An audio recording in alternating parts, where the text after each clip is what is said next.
Merkel Media.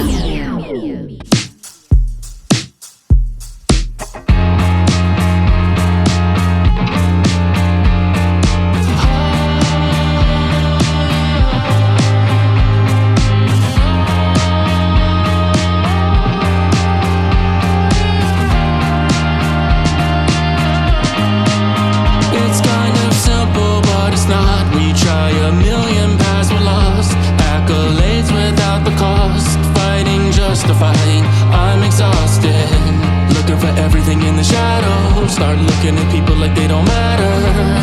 I'm waking up to the fact, more than a little bit shallow.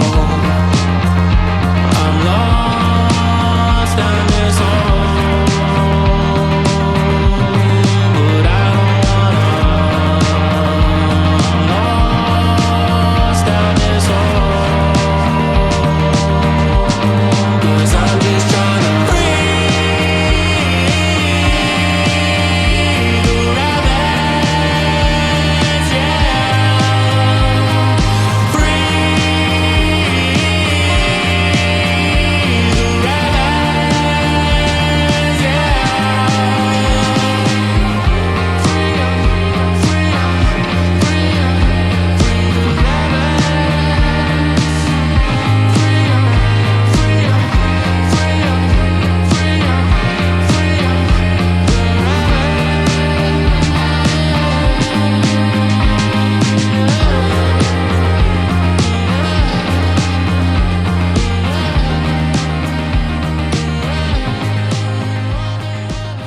What's up, guys? I'm glad to be back with you for another week of Free the Rabbits, and I've got a really interesting subject today.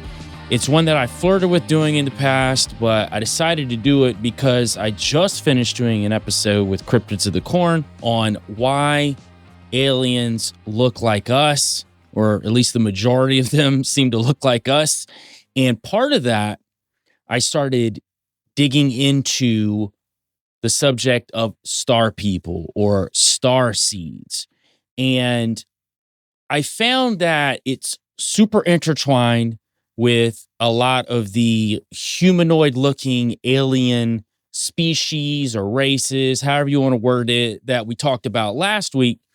And I find this subject really fascinating. One, it's a subject that has been around for a long time, but it's had a massive resurgence in the past probably 8 years. But I would say from 2020 till now, specifically a massive influx when we're talking about YouTube, TikTok, Instagram, all of these people coming out saying they're starseeds or star people, that they're aliens. And I thought this would be an interesting subject to do because I want to look at it objectively, one, like I do on the show. And I know sometimes because I look at things objectively and I try to have a healthy dose of skepticism when I'm looking into anything. However, I do believe in the wild and weird in the world. I do get some backlash from time to time. And I understand that a lot of it's because I don't jump on board with the newest, hottest conspiracy theory right when it comes out. And so many people, and I call them conspiracy junkies, are ready to put the newest conspiracy theory on a spoon, cook it down, put it in a syringe, and just shoot it right to their veins. And if you don't buy into it, they get really heated and angry. And that's one of the reasons why I try to present things on this show objectively. Because one, I don't want to over sensationalize and I don't want to fearmonger to grift to get people to follow me. And I know there are guys out there that do that. I know a lot of guys out there that don't. And I understand that in this arena that we play in, that when you disagree with somebody, that it typically turns into a few things. One, people get defensive because they think you're attacking them personally, when that's not the case. It's just, I think, differently than maybe you do on certain subjects.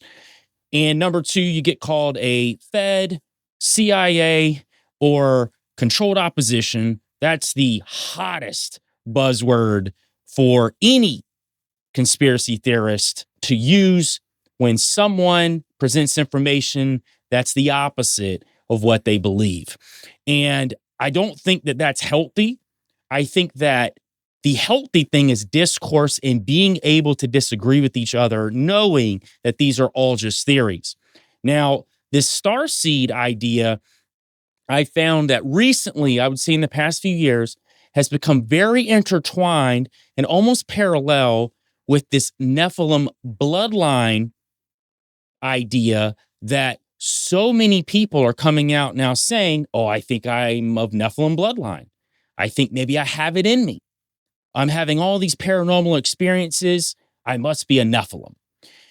Now, I don't want to negate it and say that it's not a possibility because I do a ton of research on Nephilim and the bloodlines that have spawned out of these giant races. And I do think that there's probably a good portion of people on the earth that have something in them from the past. But at the same time, what I'm finding is it's also becoming unhealthy because people are looking for a reason to tout that they're special. It's the same thing with this star people or starseeds, which I honestly think is the exact same thing as Nephilim bloodlines in a lot of ways. The idea of the runs very parallel, but the origins of starseeds, and I call it the dark origins, is riddled with the occult, Gnosticism, and eugenics, and even racism. And I'm going to show how that all of this started from several different people throughout history.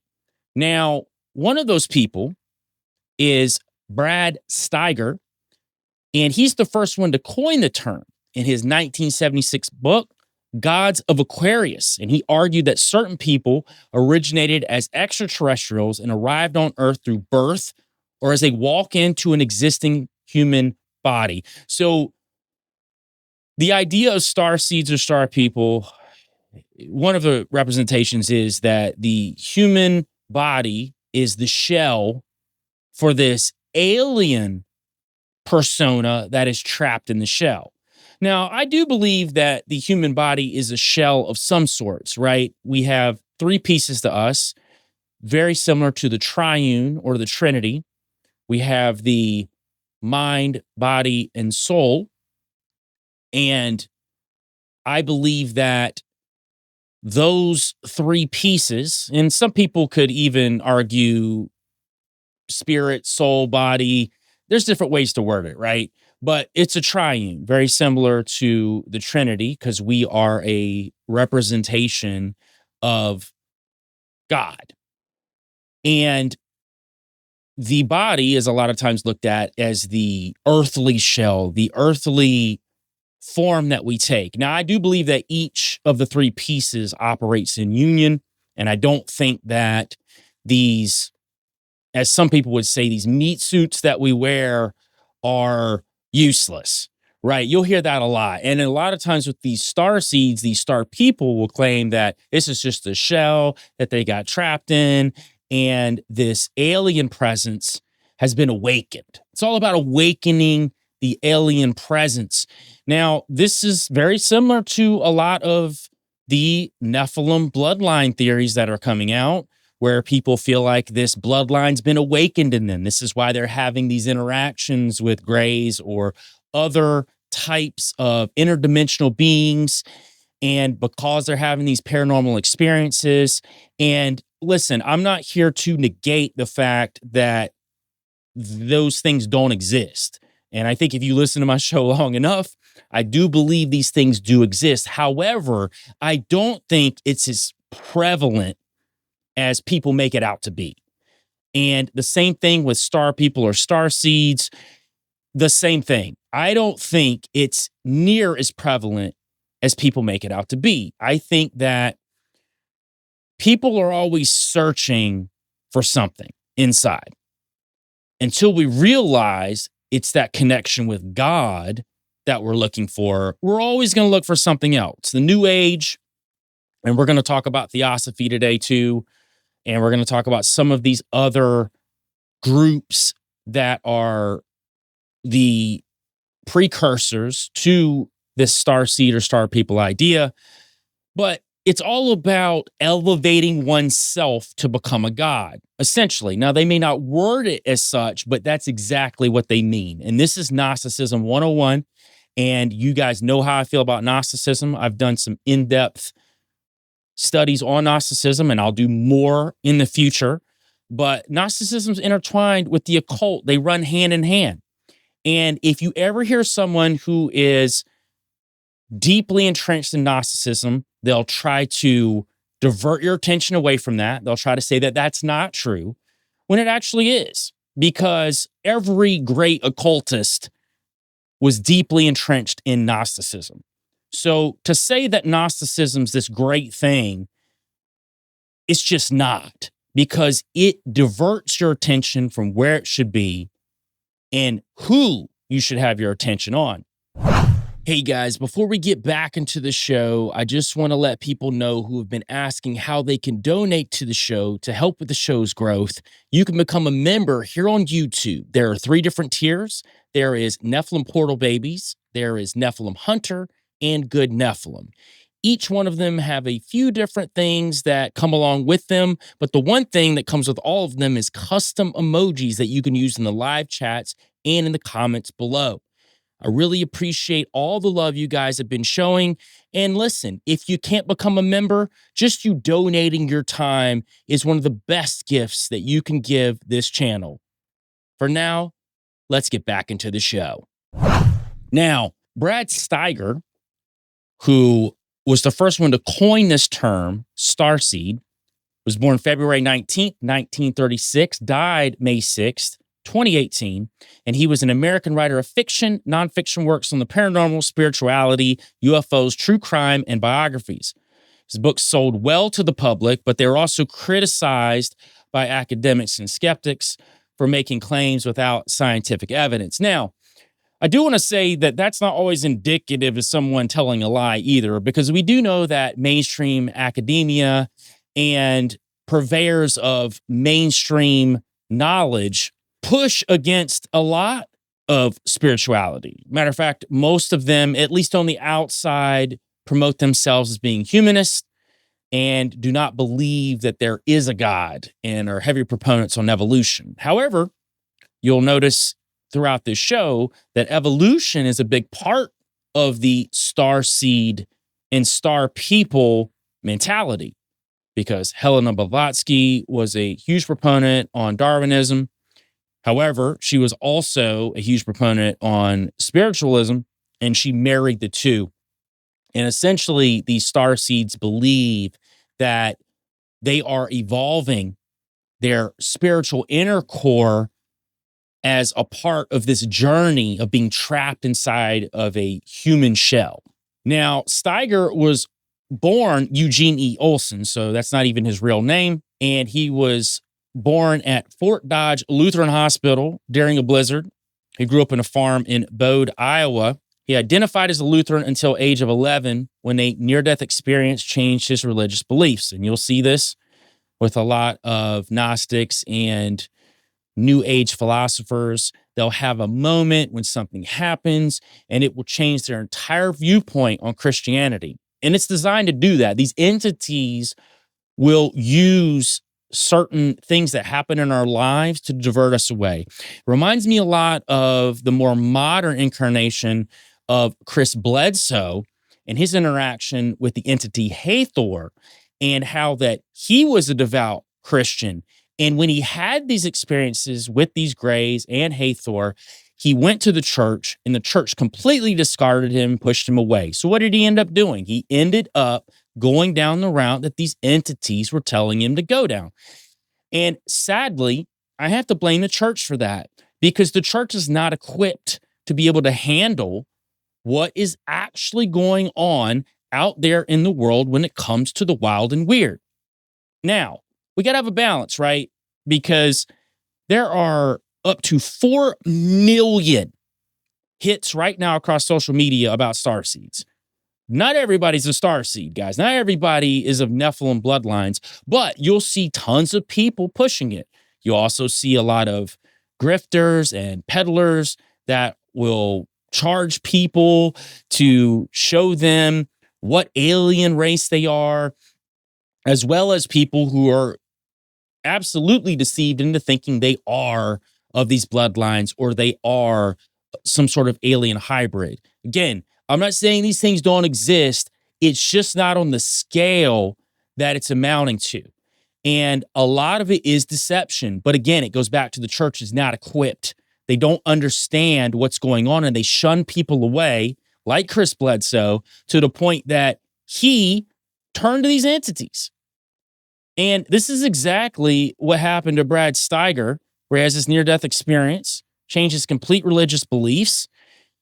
He said he wrote his first book at age 7. We don't know if that's true or not, but his first book that he published was Ghosts, Ghouls, and Other Peculiar People, which was in 1965.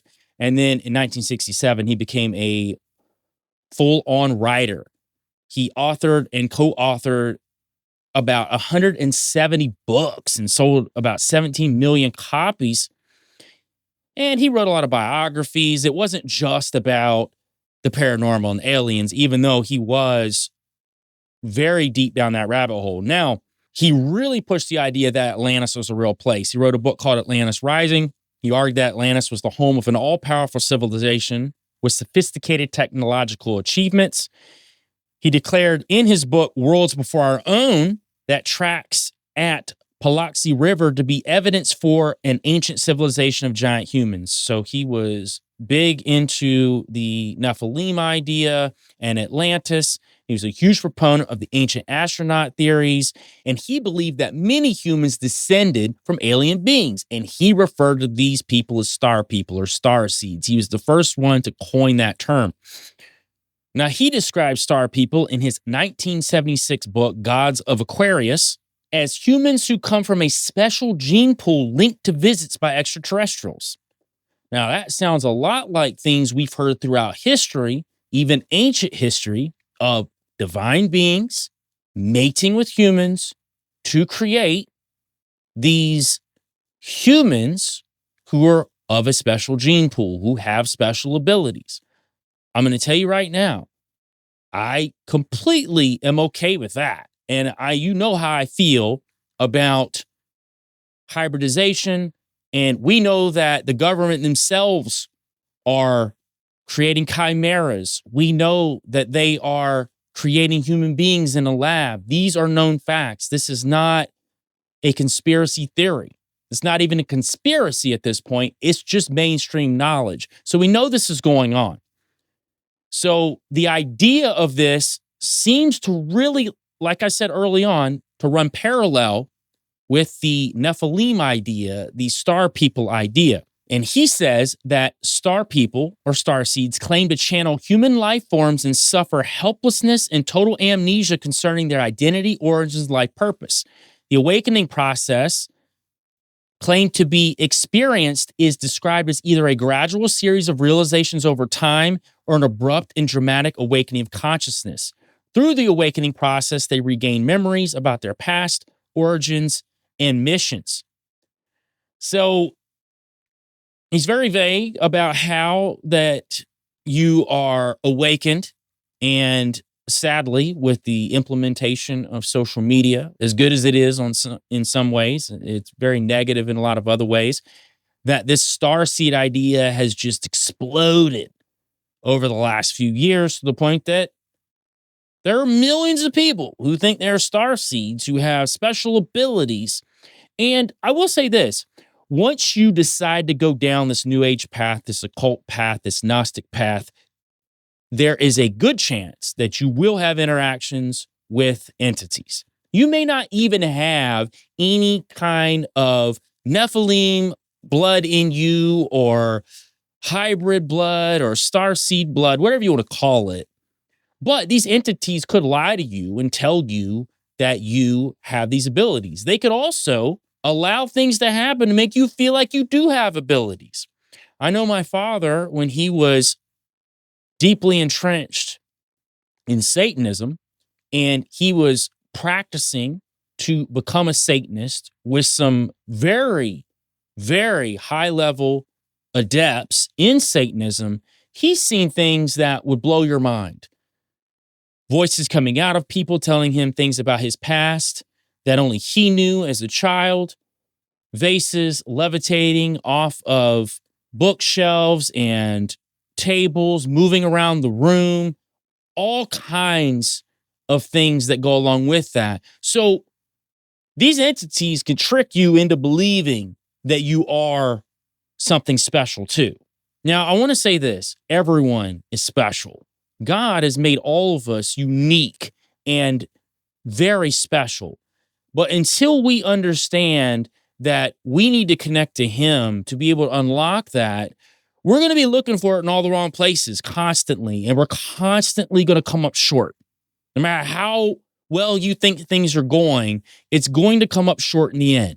Now, Steiger even talked about Philip K. Dick. And if you know who Philip K. Dick is, he was an American science fiction writer and novelist. He wrote 44 novels and about 121 short stories, most of which appeared in science fiction magazines during his lifetime. He wrote the alternative history novel, The Man in the High Castle, and that was actually turned into a show, which I thought was very fascinating. I enjoyed it a lot. He wrote Scanner Darkly, Minority Report, Screamers, Blade Runner. All those films were a derivative off of books that he wrote and science fiction novels that he wrote. He even went to Steiger and wrote to him in the late 1970s, and he thought he might be one of the star people as well. And he talked about it in his novel, Valis, and it contained some of those related themes because he himself thought he was a star person. So I find it fascinating that this starseed idea really started in 1970s and exploded during that 1960s, very Age of Aquarius time. And I'm not talking about the real Age of Aquarius, which some people don't even think has happened yet. And some people think we're in the Age of Aquarius. I guess it depends on where you think the timeline is. But we're talking about the 1960s, which was the hippie movement, and they called that the Age of Aquarius.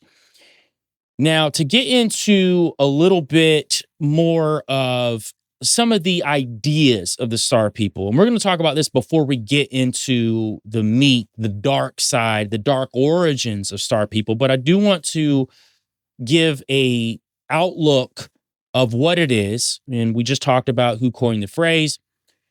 And according to the definitions now, there's this new group of people on Earth who believe they're aliens.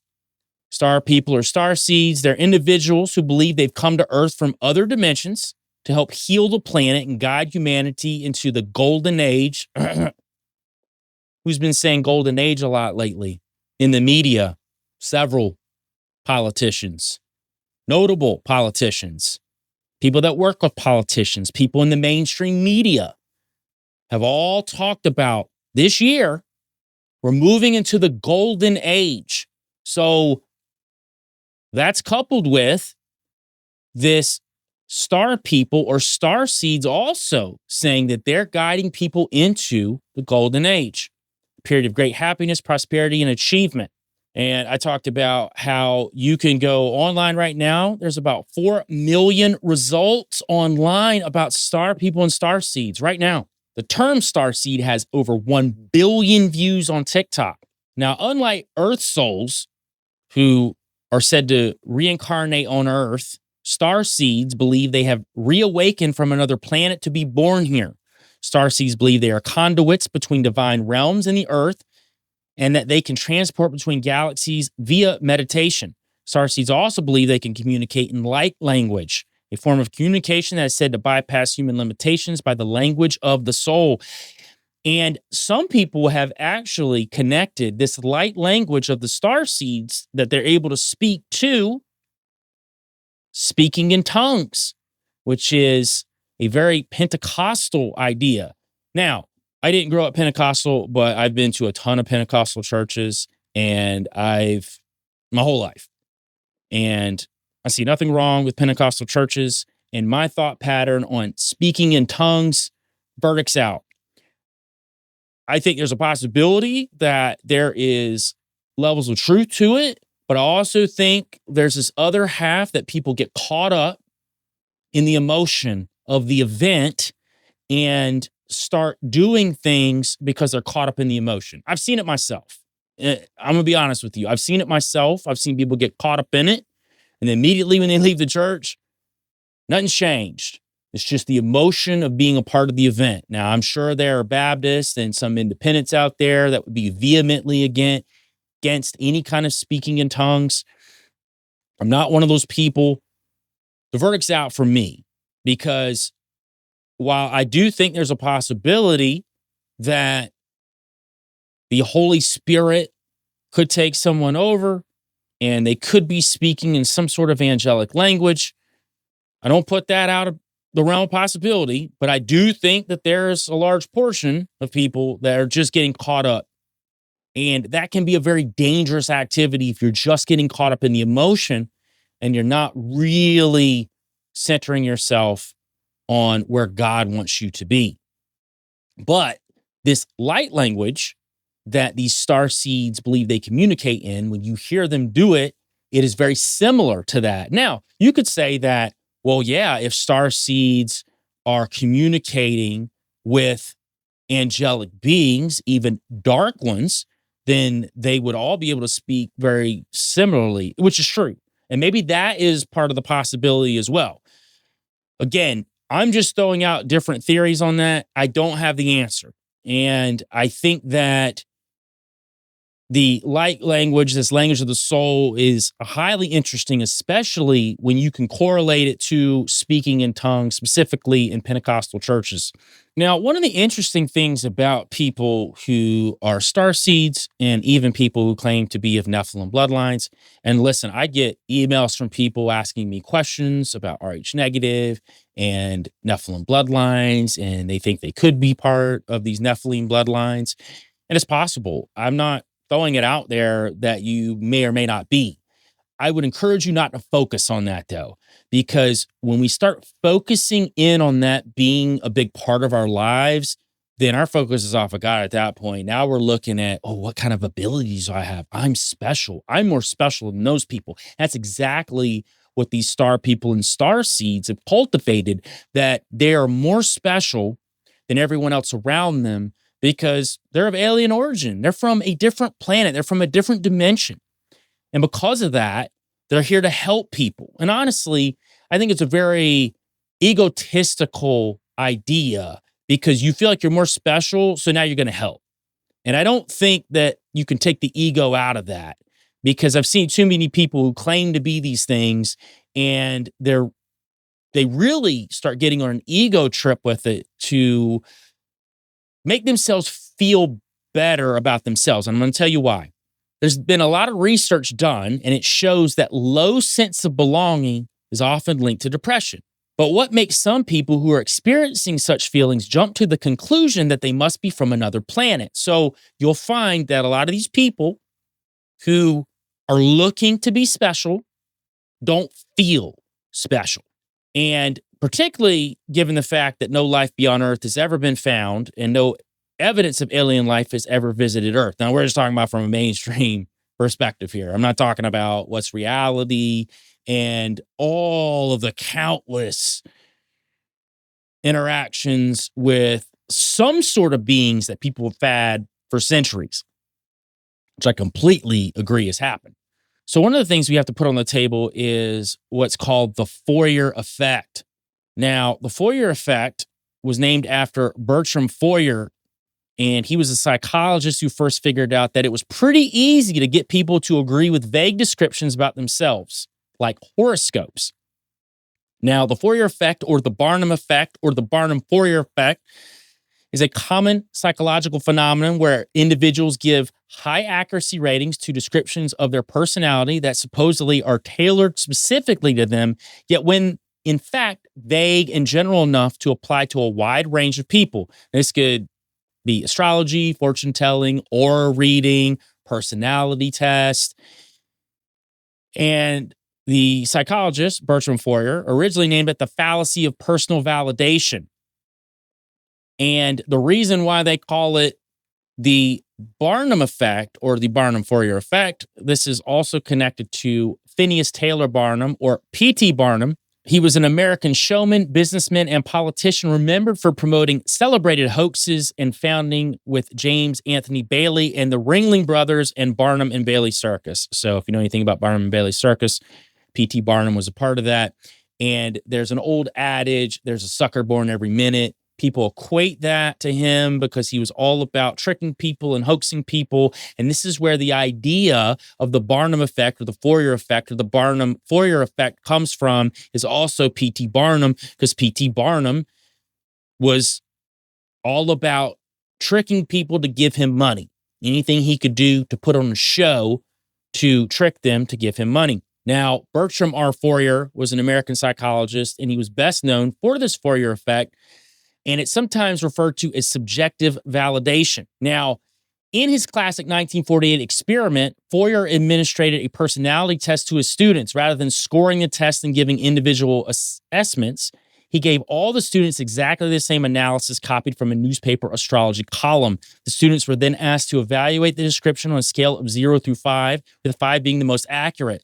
The average evaluation was 4.26.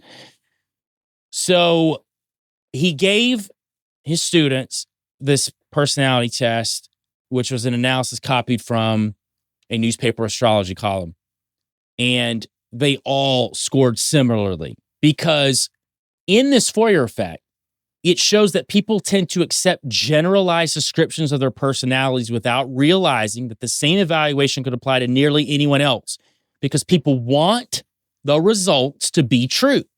This experiment is frequently cited in criticisms of other personality tests like the Myers-Briggs type indicator. So very similar to a lot of these astrological charts or any kind of, like we were just talking about personality tests, when they're very vague, the umbrella is very wide and a lot of people can fall under that umbrella. So back to Starseeds, if you've got people who are pushing this idea of Starseeds, especially the grifters or even people that believe in it who are just deceived, who are pushing this idea on other people, a lot of the things they'll say are very generalized. Like, you grew up and your family didn't really care about you, did they? Oh man, that could work for just about anybody. Even somebody that grew up in a loving family. You know, in your teens, you could have felt that you were ostracized in some way. It could all be in your head, but you could feel that way. So when they start giving you these vague indicators, you just gravitate to it. Oh man, I think I might be an alien. I think I might be a Nephilim. And before you know it, you start going down this road of believing something that isn't true. Now, I want to be very stern when I say this, that I believe there are people out there who may very well be a hybrid or maybe from some of these bloodlines. It's very possible. And if you're actually having legitimate things happen to you, there could be that reason why it's happening. But just because you're having crazy things happen to you doesn't mean that you're that either, right? It just may be. But you shouldn't make that be your focal point. And as I was doing this research about starseeds, I'm noticing a lot of the people that are coming out saying this are people that felt like they haven't gotten a lot of attention growing up, or they've felt ostracized, lonely. They need a reason for why they have felt this way. And the sad reality is, with the way social media is set up, the way things happen in 2020, people are more lonely than ever. And the way that people even meet each other to date is behind a screen. You know, you can't even walk up to somebody in the street and introduce yourself or meet somebody without there being some sort of weird interaction that goes on with it, because people aren't even used to talking to each other out in public. So I believe this is why this whole starseed thing, this whole Nephilim bloodline thing has escalated in the past 4 years, going on 5 years, because of how they boxed us in to look at reality through these screens. Now, another reason I believe that this is on the rise is a distrust of science and doubts about conventional perceptions of reality. and particularly cynicism about modern society and an attempt to find a meaning in life. All of those things can be very valid, though, but just trust in science, or at least some of the people that are pushing some of these ideologies that don't seem to really line up with what science actually is supposed to be. Conventional perceptions of reality. I believe that reality is far more vast than what mainstream purveyors of science want to tell us. And I think that we all should have a healthy cynicism about modern society because it has been cultivated to move us like herds into places they want us to go and do things that they want us to do. So with that real thing, people are looking for how they can combat that. And this whole idea of the starseeds is wrapped up in it. And I'm telling you, the star people generally are big conspiracy theorists. And they are running rampant all through what we're navigating in these truther waters. They're everywhere. Light workers, I've met several in person, good people, but in my opinion, are very deceived in what they're using to help people, what they're using to help themselves. You can't take something that was started as a negative and then use it as a positive in that way. It's the idea of the white witch or the good witch, which I personally don't believe in. You can't take a poison cup of water, put it in a new cup that looks shiny, and drink from it and expect a different result. It's just not possible. Now, again, I'm not saying these are bad people. I'm not saying these people are trying to actively lead people astray. I just think that people are searching for spirituality because the church doesn't know how to give it to them in a way that people can connect with. The church has become such a negative thing to a lot of people that people don't even look to go. Why would I want to go there? Somebody's going to tell me what to do or start pushing all of this fundamentalism on me with things that aren't even in the Bible. They have a valid point. Now, me personally, I believe that church is important because that's how we connect to others. We get out in the world. We see how other people think. And if we find the right place with somebody who can teach us things that can help us grow as human beings, I think it's very important. I'm not saying it's necessary, but I do think if we find the right place, it can help us in ways that we can't even imagine. And I'm just speaking from personal experience from a person who never thought he'd go to church again and found a place that I can truly push myself scripturally in connecting to other people and living a full life outside all these conspiracies. Now, certain personality characteristics may also incline some people to believe in the notion of starseeds. For instance, if you're fantasy prone and often confuse imaginary and real events, you may see the theory of alien consciousness as profound and desirable. I'm going to go down this road briefly because we have to look at the real possibility that some people have mental disorders. And I have been in this conspiratorial zone for, since I was able to read, which I was reading very young. So 3-4 years old, I was reading, but I would say around 7 or 8 when I was really reading more adult books and really started reading different conspiracies. And my whole life, I've been fascinated with conspiracies and aliens and Bermuda Triangle and cryptids and all these things. But I can say that in this truther zone, this conspiratorial zone, there is a sizable portion. Now, I don't want to say half. I don't want to say majority because I don't believe that at all. But I'll just say a sizable portion of people who have some sort of mental disorder. I've seen it. I've talked to people that clearly have it. And there's been plenty of research done where it's commonly seen in schizophrenia, and the research done of it found links between schizotypal personality disorder, a common disorder considered a mild form of schizophrenia, and a belief in conspiracy theories. Now, before everybody starts jumping off a cliff and screaming and yelling at me for bringing this up, because I can see it now. You're gaslighting. You're gaslighting me. I can't believe this guy. He's gaslighting the situation. This sounds just like the mainstream media trying to tell us we're crazy for believing conspiracy theories. I'm going to say this. You're right. The mainstream media is going to say that if you're using your critical mind and you're seeing things that are clearly there, that they're telling you is not there, that you are crazy or schizophrenic. They're going to lump everybody together. Abso-freaking-lutely. I completely agree with you.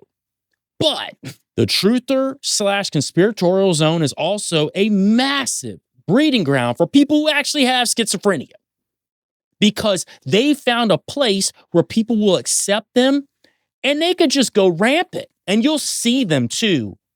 They'll seem okay at first, and then, man, you'll just see it derail, go off the rails. I've had emails come through where I can't even decipher what someone's trying to say in the email because I can tell that there's something not right there. They're unwell. And I think that is a big issue too, that these people need help. And this is also connected to this starseed idea. You have people who are lonely, who maybe have some sort of mental disorder, who need help. Nobody around them is trying to help them. And they found these band-aids within this truther community to put all over their schizophrenia to feel that they are connected to other people. But the further they get down these rabbit holes, the more unhealthy it becomes. This is why I constantly preach on this show to get outside, touch grass, get your tail out the hole, live in reality.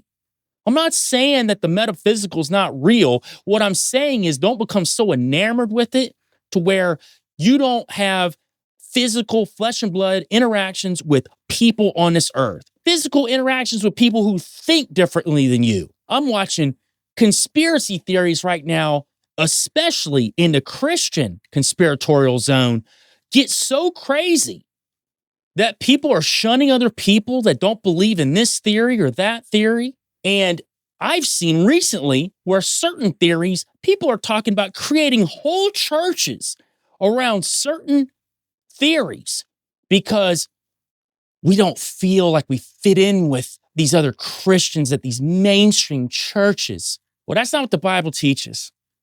You don't ostracize yourself, because when you do that, you create a cult.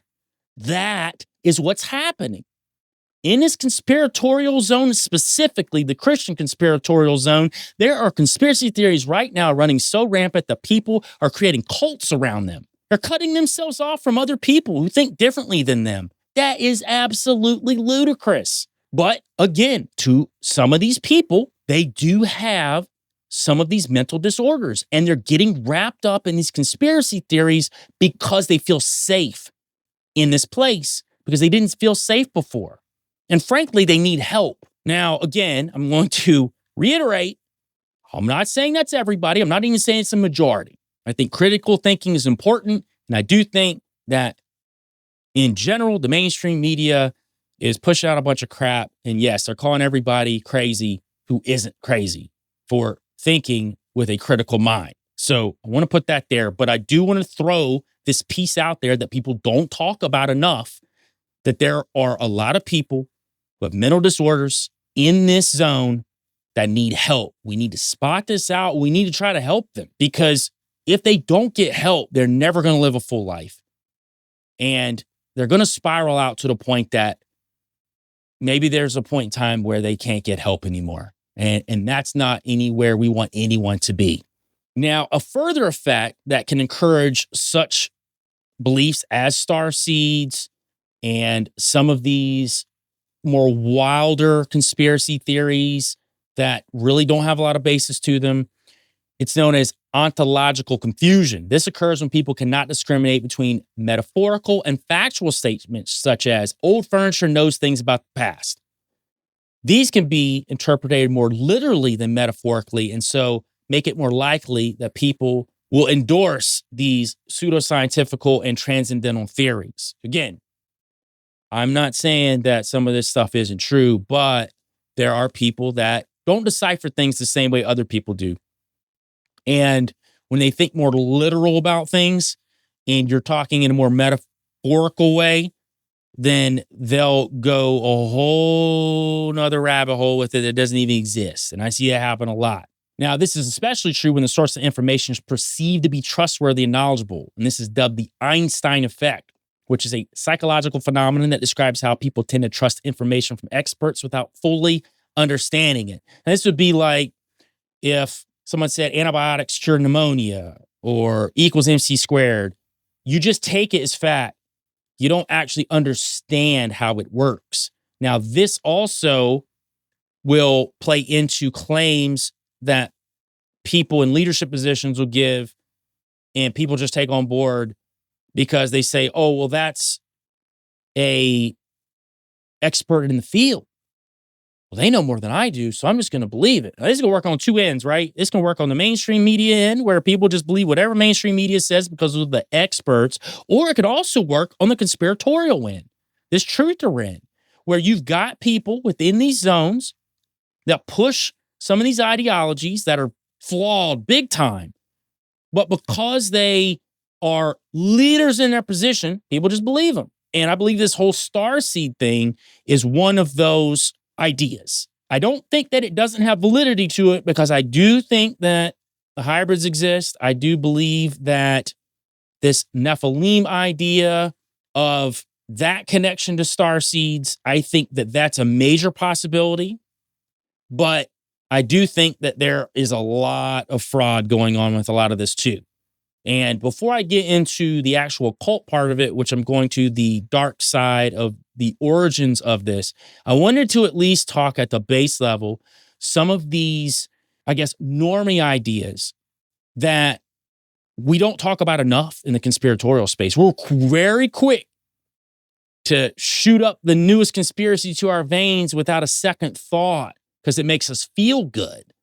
But we don't actually look at the legitimacy behind the theory and say, you know what? This might just be a crazy theory. It doesn't have a lot of basis to it. Now, we'll talk a little bit about different types of starseeds. We've got the Pleiadian.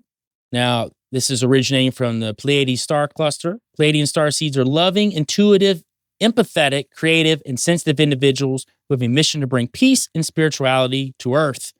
They're some of the oldest souls and are among the more common starseed types. Therefore, also one of the best understood. Pleiadian starseeds have a special connection to the divine feminine and Akashic records, which is all tied into Theosophy, which we're going to talk about in a minute. We got the Syrian starseeds, originating from Sirius, one of the most important stars to play a role in spiritual awakening. Syrian starseeds are peacekeepers and guardians, bold, strong-willed, and passionate beings with a strong sense of responsibility and leadership. You got the Orion starseeds. You got the Andromedan starseeds. You got the Lyrian. These are the ones that people talk about a lot, the ones that are very feline-like, cat-like.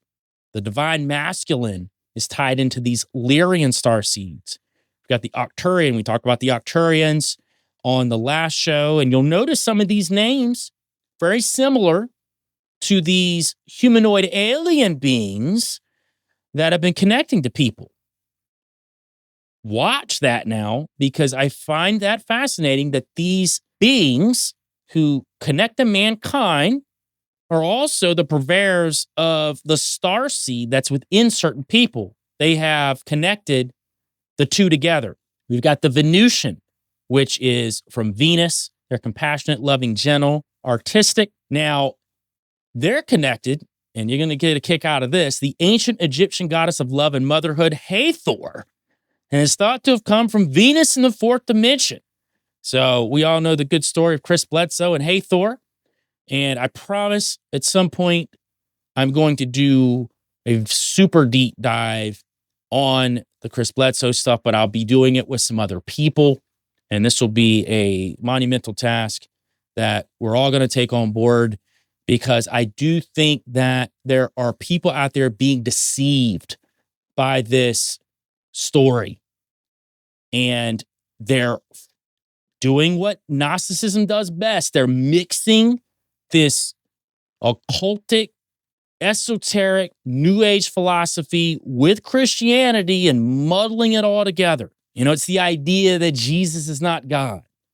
He is one of these Mahatmas. He's one of these secret chiefs, which we're going to get into in a little bit too, because you can't talk about all this stuff without getting into that. We've got the Lemurian ancient souls originating from Lemuria, and Atlantean starseeds are believed to have made Earth their home sooner than the other types, but they had a big downfall at the hands of the dark reptilians. We have the indigo children, crystal children, and rainbow children, which I will not talk about today because I'm going to do an entire show about indigo children and their connection to my labs. I think that would be a fantastic episode on its own, and that'll be coming up soon in conjunction with this episode.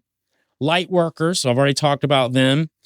And it's really funny how they've turned into a star seed too. It's fascinating. And they're not even tied to any specific planet, realm, or celestial body. They're instead defined by their mission to spread light, love, kindness, and goodness. I've actually heard that were light beings just floating around in space. And they decided one day they wanted to feel pain. They wanted to feel what it's like to hurt. So they just decided to hop off in some human bodies, and that's how they came to be. I personally don't buy it, but that is one of the origin stories of light workers. We got the avian starseeds, and these are your bird-like alien entities, and I could probably do an entire show on avians. They're very interesting. And even the people that brought them to the forefront are also interesting. We got Martians, Polarians, obviously reptilians. And so if you are of a reptilian starseed, you rarely have a positive goal. You are an evil starseed. And this is what they typically say that these reptilian overlords, these elites are. They're of the reptilian starseeds or draconian starseeds, which they hail from the constellation Draco. And they are a little different than reptilians in the sense that they can choose light or good. So they are reptilians that can also be good. Agarthian beings, now they don't originate off-world. They come from the fairy realm within the earth. And this is the idea of Agartha and inner earth and some of these civilizations that are said to be inside the earth. But they are also another starseed. Now, some of the awakening symptoms that come along with it, a nagging feeling. Some people have always had that feeling that they come from another planet. To others, that feeling may not make logical sense, but it's not everything can be explained with logic. Intuition is very important, and for star seeds, it means that they're in tune with their higher voice and inner calling. If your gut is telling you that you come from somewhere further afield than planet Earth, you very possibly do. And this is what they're spouting out. If you feel alone, if you don't feel connected, then you're clearly a star seed. You're clearly an alien. And I don't buy that either. Right? This is that classic spiritualism. People are seeking spiritual connection, and there are a million ways to get it but God. And that's the deception of the enemy, to give you a million choices but the right one, and to push you away from the right one by making the right one look super negative in every way possible, to show you all the negative traits of the one good thing. And I've seen this happen for years with Christianity. And yeah, there's negative things that come out of it because there are negative people that use what's good to hurt others, to do negative things.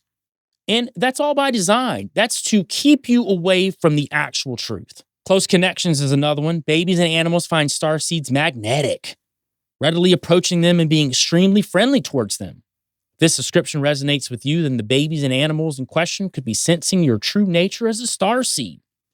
So, not that you're good with animals or babies, you're just a starseed. You're an alien. And that's why they like you. Oh, here's another one. Not fitting in, which I've been talking about since I started this episode. We don't mean this is a negative sense. If you are considered to be unconventional, a rebel, a black sheep, or just find yourself thinking differently to most other people, perhaps even considering normal actions to be illogical, then the reason could be because you're from another planet. Please don't let yourself be swayed from your clear sense of identity and purpose.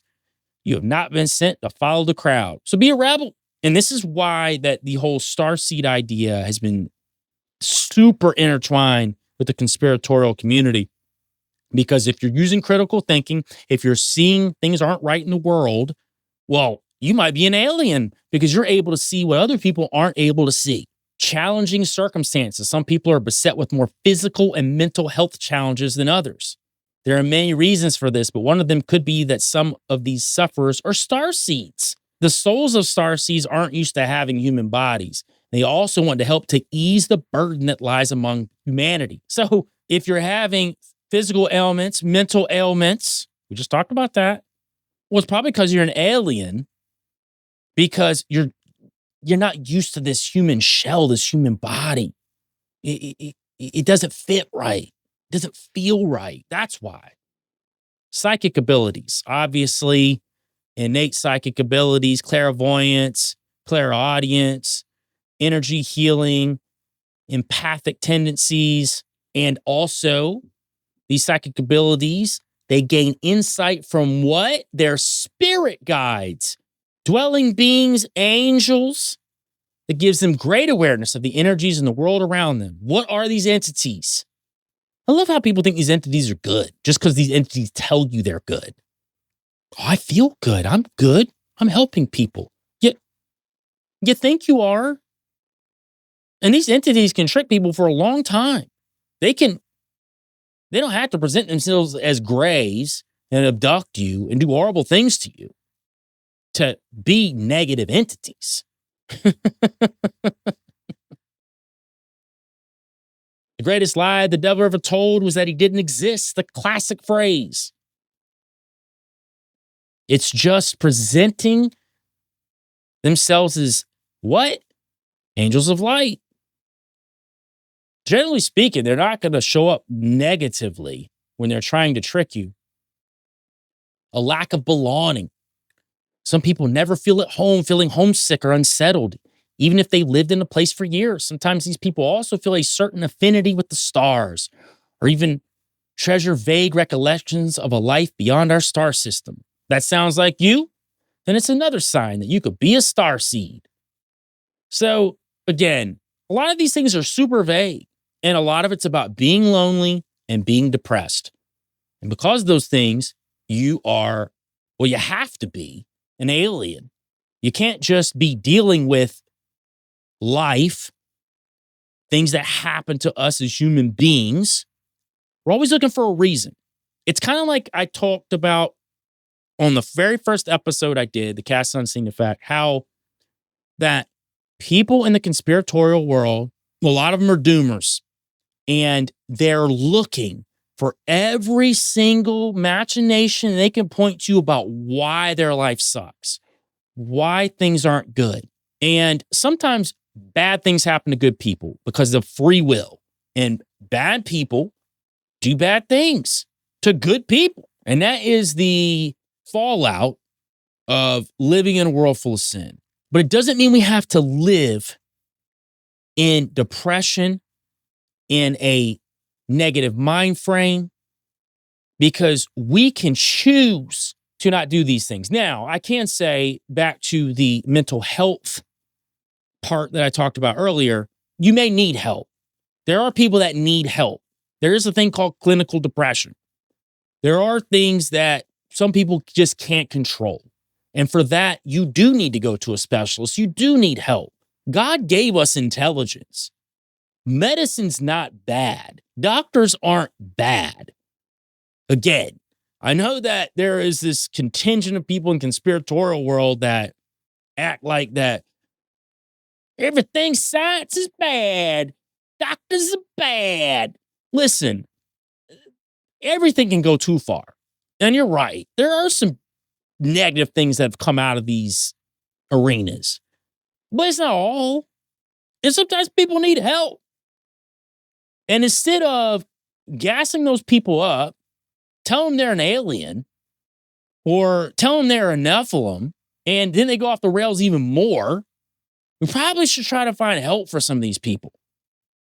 Now, that being said, if you're not one of those people and weird stuff's happening around you and you got some things that are adding up and you're looking like, hey, maybe something's going on with it. It's possible. It could be. I don't throw that out. I'm just saying that we have to look at the human reality of this whole thing too. Like I said, I always try to stay balanced on the show. I'm going to show all sides of things. Now, we're going to get into what I've dubbed as the dark origins of the starseed, because I want to talk about really how it started and all of the groundwork that was laid by a lot of these other occultists that led right into this starseed movement. There's eugenics involved. There's white supremacy involved. There's other races, as you'll see, that have viewed their race as some sort of supreme race because of what these beings are telling them. And I think it's important to look at the origin, the negative part that it started from, to then get a full scope of what this whole starseed thing means. And you know that I do this on my show a lot. I like to talk about people that start things and their motivations in starting them. And I know sometimes that's not popular on this show because people like certain conspiracy theories. They've adopted them as their religion. And because they've adopted them as their religion, when I start talking about the origins of these things, they don't want to hear that. Because once you introduce the origin of it, then, especially if it's negative, well, then it's, oh, you're attacking my belief system. I'm not attacking it. I'm just showing you the origin of it and how that maybe you should rethink what you're looking at.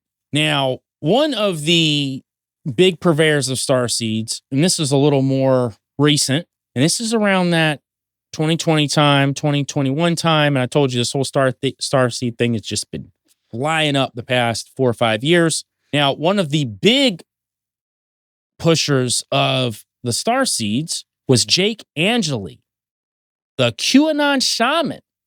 As a matter of fact, he ran something called the Starseed Academy. I've been to the website, and it is a way to help you unlock or awaken the starseed within you. Obviously, you need to be paying some sort of monthly fee. It's a part of that. Now, like other starseeds, Jake thinks he is a highly evolved soul from another planet. And I did research on his last name, Angeli, and it's actually the plural form of the Latin angelus, which means angels. So I thought it's fascinating that Jake Angeli, the QAnon shaman, and if people don't remember when J6 happened and they stormed the Capitol, and Jake Angeli was the first one people saw. He's the one that had the big bison horns on his head, his face painted, and he was yelling when he went in. He's the one you always see in that event that happened in history. And he was one of the big purveyors of the QAnon movement. Now, for all you Anons out there, I know the technical way to say it. It's Q and Anons. I know, but I say QAnon because I believe that the entire QAnon movement was a complete psyop, and it was a part of the Cass Sunstein effect. Fully believe that. Do I think that there was truth shoveled out in that QAnon movement? Absolutely. The more truth they could shovel out through it while they mixed it with a bunch of lies and psyops made it all look fake. I absolutely believe there was a lot of truth that came out during that period of time. But I will say that the movement as a whole, and I'll continue to refer to it as QAnon, even though I know technically how it's pronounced within that community. But Jake Angeli was a big part of that. He was a huge supporter of Donald Trump, and he was a starseed. He's got a Starseed Academy. So this is where that idea of the starseeds and conspiracies connect, intertwine. If you ever talk to someone who thinks they're a starseed, they're going to be very holistic, probably some sort of light worker, super deep into New Age, super against the government, super against mainstream media. Not all those things are bad. We also have a healthy viewpoint when we look at any information that comes to us from whoever it comes from, even in the conspiratorial world. We'll put that out there because people think just because it's not mainstream, it's automatically true. And That is far from the truth. Go back and listen to episode 1 if you need me to break that down to you per the government and Cass Sunstein. Now, when these ideas of these star seeds coming into fruition was really when UFO mythology and ufology really started culminating in the 1880s to the 1930s. Now, at the end of the 19th century, public imagination was filled with the idea of voyages to space and encounters with extraterrestrial civilizations. Italian astronomer Giovanni Schiaparelli had observed what looked like water channels on Mars, which I'm going to show you one of the drawings that he drew, leading to excited speculations the planet was filled with artificial canals. And Giovanni Schiaparelli, he was an Italian astronomer and science historian, and among his contributions was his telescopic observations of Mars. In his initial observations, he named the seas and continents of Mars. During the planet's great opposition of 1877, he observed a dense network of linear structures on the surface of Mars, which he called canali in Italian, meaning channels, but the term was mistranslated into English as canals. They're really channels. Now, because of that, people started thinking that these were artificial, that there was some sort of civilization on Mars. And I'm going to be honest with you, I'm a huge proponent in believing that Mars had civilizations on it. And I will be doing an old Earth episode about angelic civilizations on Mars in the future. That'll be part of the ongoing old Earth series that I got going on. But Schiaparelli was the first to point out what looked like artificial structures on Mars.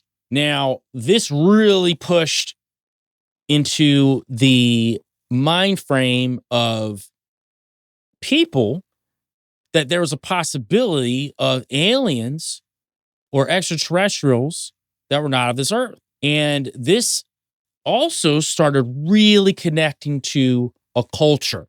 And this is where you'll start seeing the occult, New Age, all these ideas really connecting to this extraterrestrial, or as they're dubbing it now, interdimensional, which I tend to lean more towards this interdimensional idea when it comes to a lot of these beings. But it starts mixing in and mixing together. And honestly, in the past, we knew of a lot of these beings as angels, fallen angels, demons, some sort of entity, right? But as time went, it morphed, started changing into more extraterrestrial. And you're going to see the shift from these early occultists into what they said these beings were.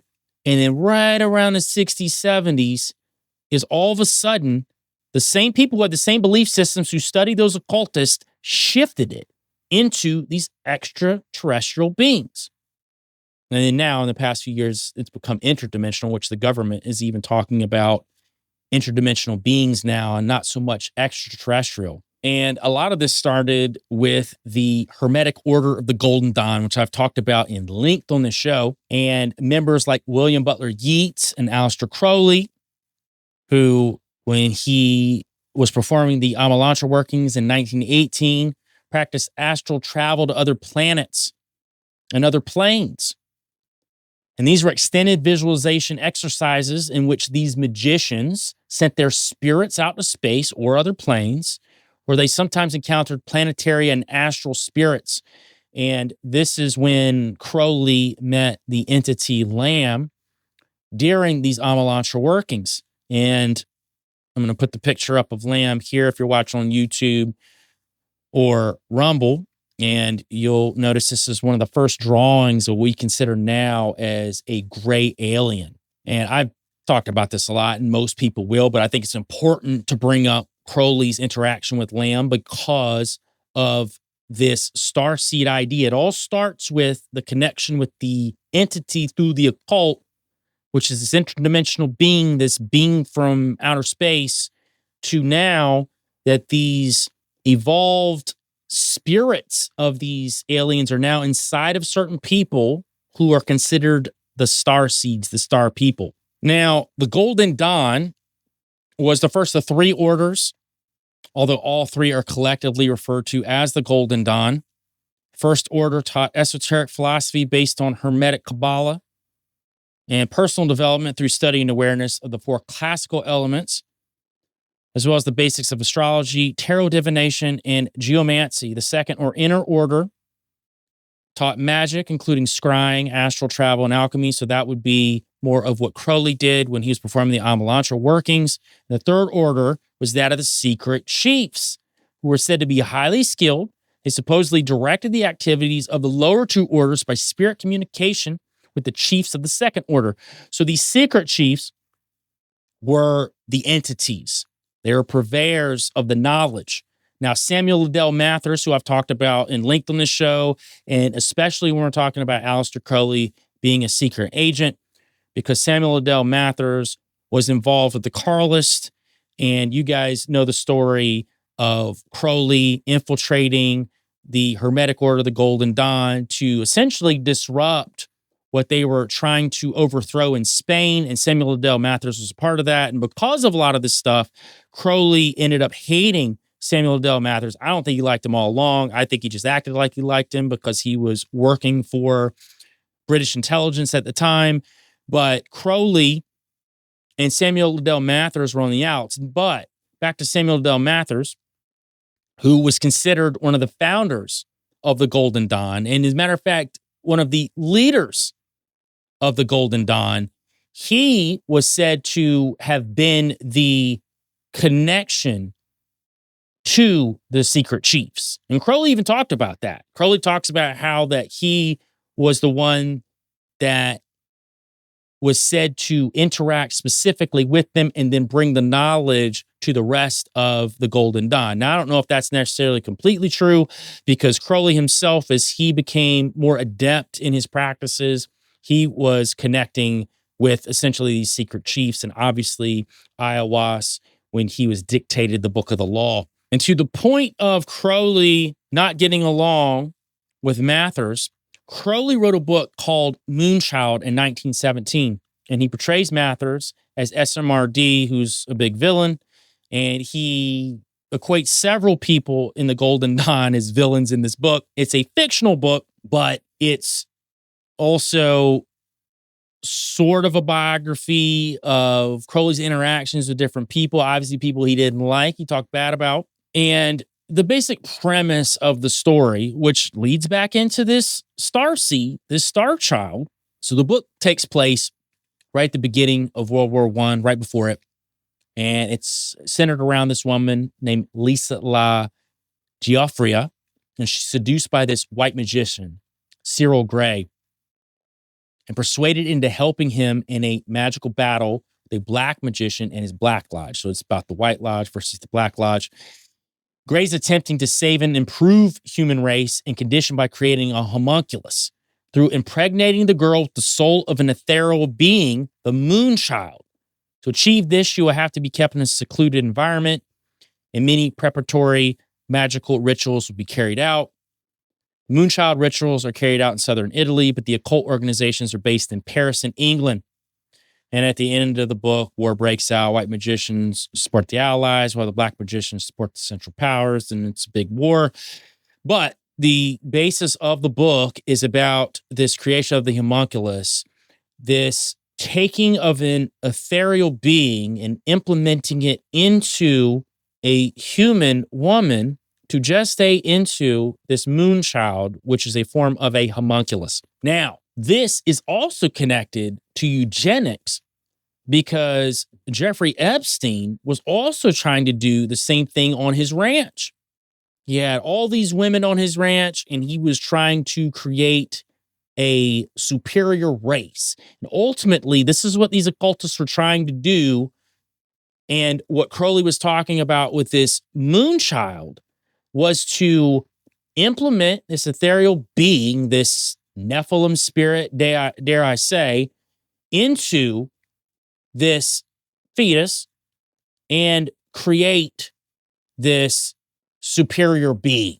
And you're going to find this as a theme throughout all these occultists leading into this starseed idea. Now, the Golden Dawn saw themselves as an elite organization dedicated to helping humanity evolve into superhumans.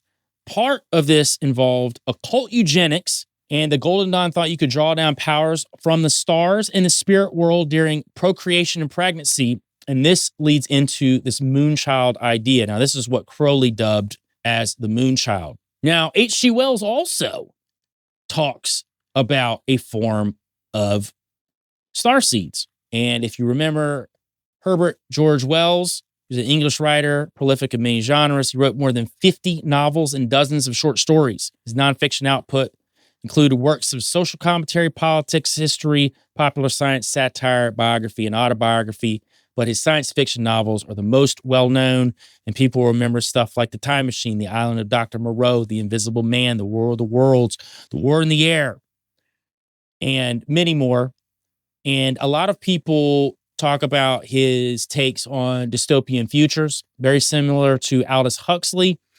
I do think that H.G. Wells and Aldous Huxley were involved with some of these secret societies in some ways. However, H.G. Wells was never proven to be a Freemason, but he did write a short story called The Inexperienced Ghost, where he incorporates a lot of Masonic themes into this particular story.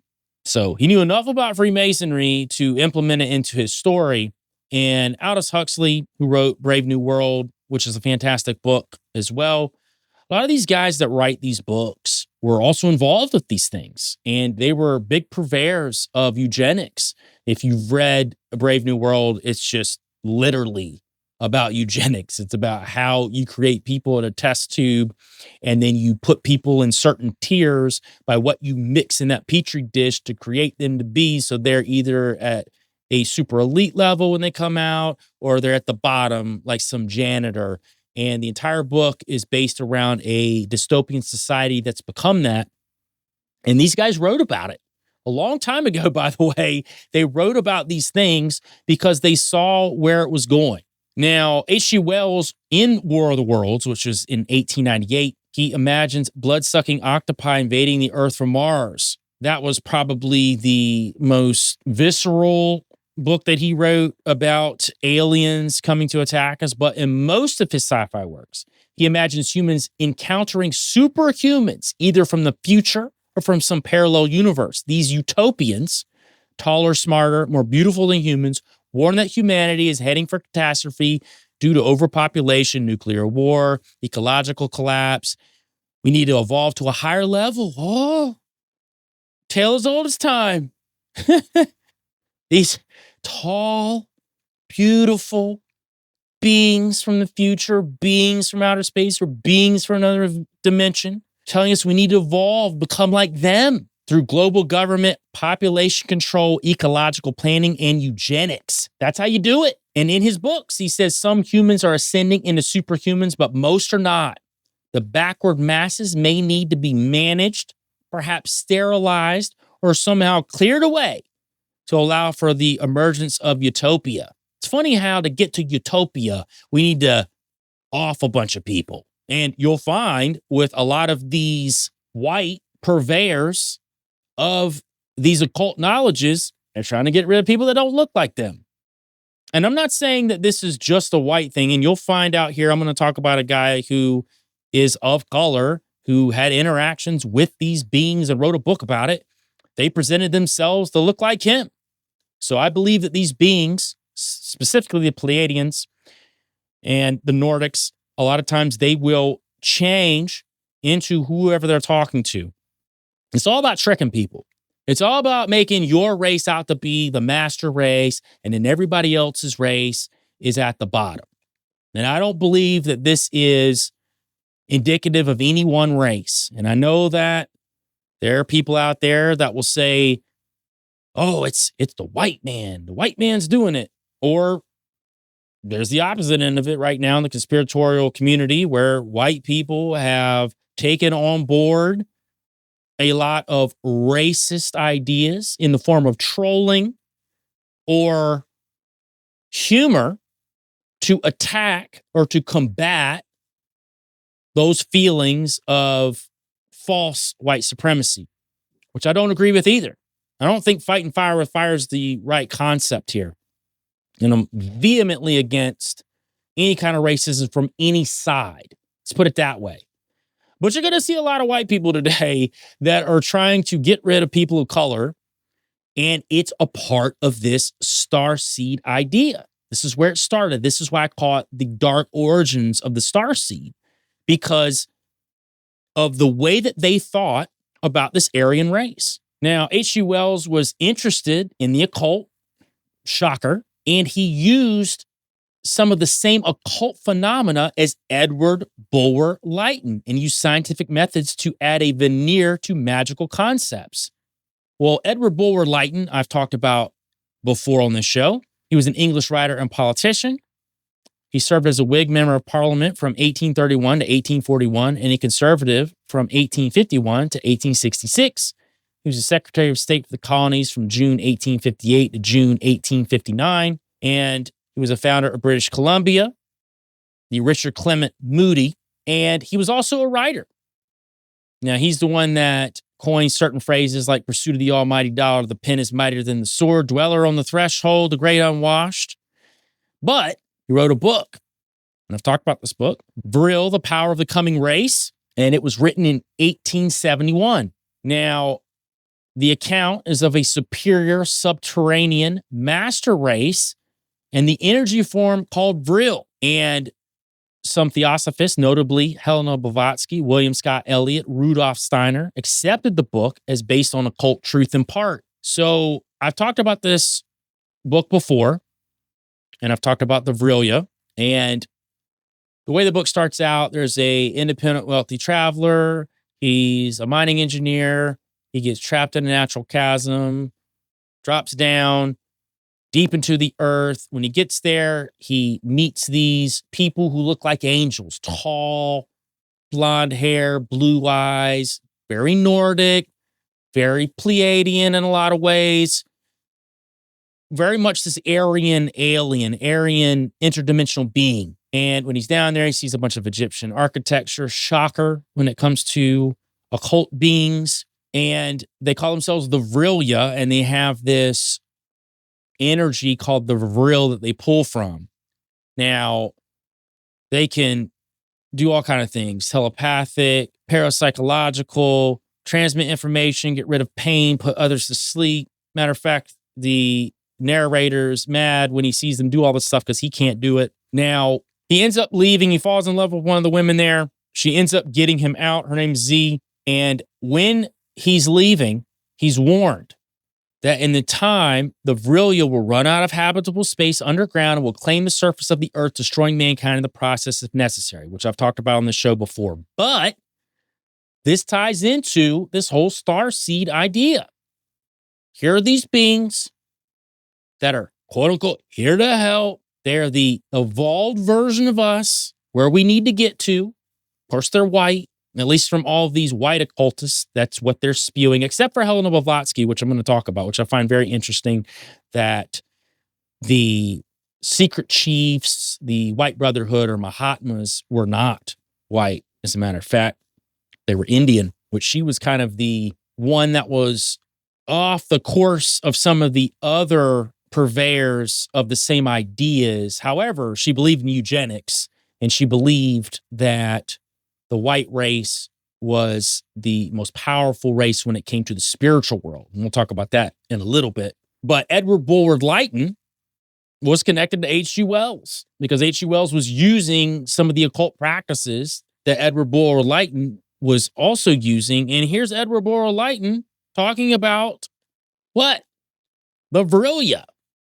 These beings who look exactly like these secret chiefs, these Mahatmas, White Brotherhood, Nordics, the evolved version of us, which I consider these tall Nordics to be some version of Nephilim, in my opinion. Now, in one of H.G. Wells' last novels, Star Begotten, that came out in 1937, a scientist starts to believe that an alien civilization is beaming rays onto Earth to alter genetics of humanity. Some humans, including the hero, are star begotten, a superior species spawned by these extraterrestrial rays who will save the planet from catastrophe. This explains why A few people are so much smarter and more visionary than the masses. The hero exclaims in the book, I hate common humanity, this oafish crowd which tramples the ground whence my cloud-capped pinnacles might rise. I am tired of humanity beyond measure. Take it away, clear the earth of them. So we're back to eugenics. And honestly, this has bled right into the conspiratorial world, right into these starseeds.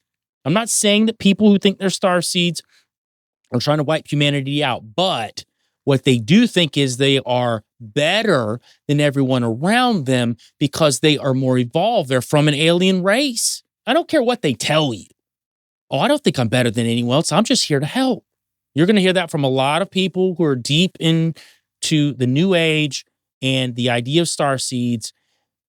But there's a part of them that believes that they are better, more evolved than the people around them. And this roads right back into the star begotten.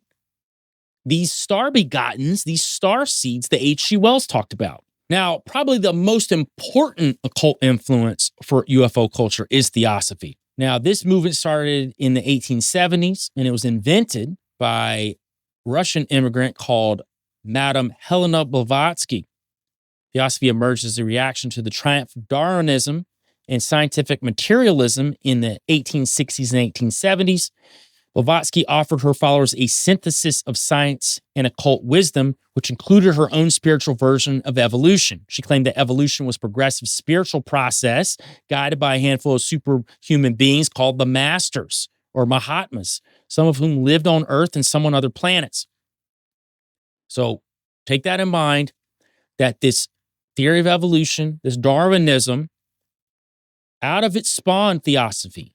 So the weird new age spiritualism is all wrapped up in Darwinism too, because it's all about evolving.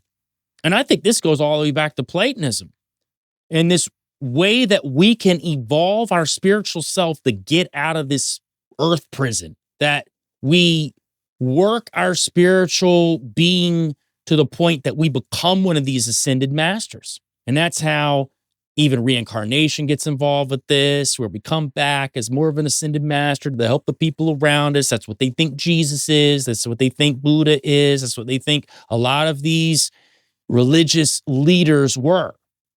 And I find it fascinating. They're always trying to throw Jesus in this mix. It's this whole idea of Christ consciousness that's really hot right now because the new age is super hot again. And people believe that they can become Jesus. But somehow Jesus was not God. He was just an ascended master, which I think is blasphemy. And I don't say that in my opinion. I say that wholeheartedly. There are certain hills I'll die on, and that's one of them I'll die on. Now, Blavatsky co-founded the Theosophical Society with Alcott and William Quan Judge. In 1877, she published Isis Unveiled, a book outlining her theosophical worldview, associating it closely with the esoteric doctrines of Hermeticism and Neoplatonism. I talked about Platonism, but Neoplatonism is an offshoot of that. Blavatsky described Theosophy as the synthesis of science, religion, and philosophy. So she's mixing it all together. Science, religion, philosophy. Proclaimed it was reviving an ancient wisdom, which underlay all the world's religions.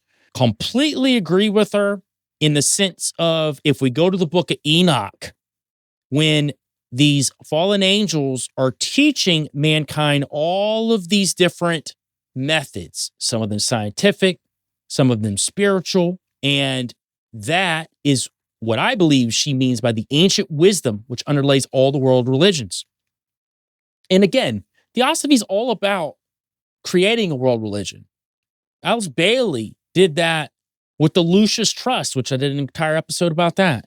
She did the same thing. These doctrines are massively tied in with Gnosticism, massively tied into this idea that you can achieve godhood. You can become one of these secret chiefs.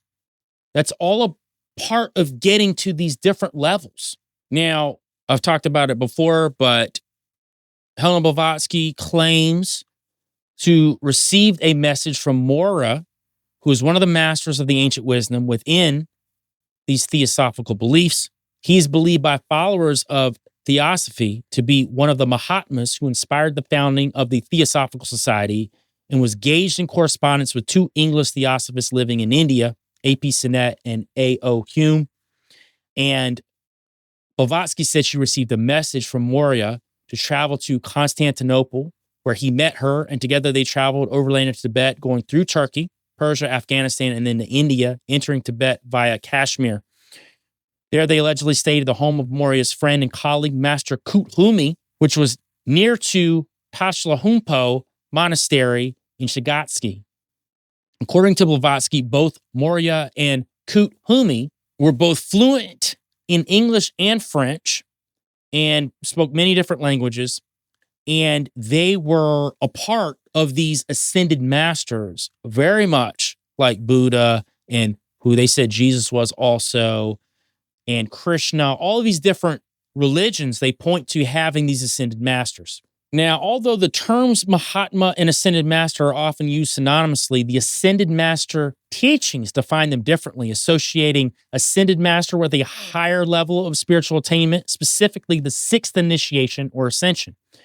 This contrasts with masters of light, healers, or spiritual masters who are said to have taken the fifth initiation and reside in a fifth dimension. And we're talking about the initiations. The ninth initiation, according to Theosophy, is the upper tier. And at that upper tier, you have Sanat Kumara. It is believed that he is the founder of the Great White Brotherhood, which consists of masters of the ancient wisdom, the fifth initiation, ascended masters, sixth initiation, the Chohans and Bodhisattvas of the seventh initiation, the Buddhas, the eighth initiation, and highly spiritually evolved volunteers from other worlds who've all joined to advance spiritual evolution on Earth. Now, this is interesting. Sanat Kumara was mentioned briefly by the Theosophist Helena Blavatsky. This is going to give you a layer that you can take off of all this.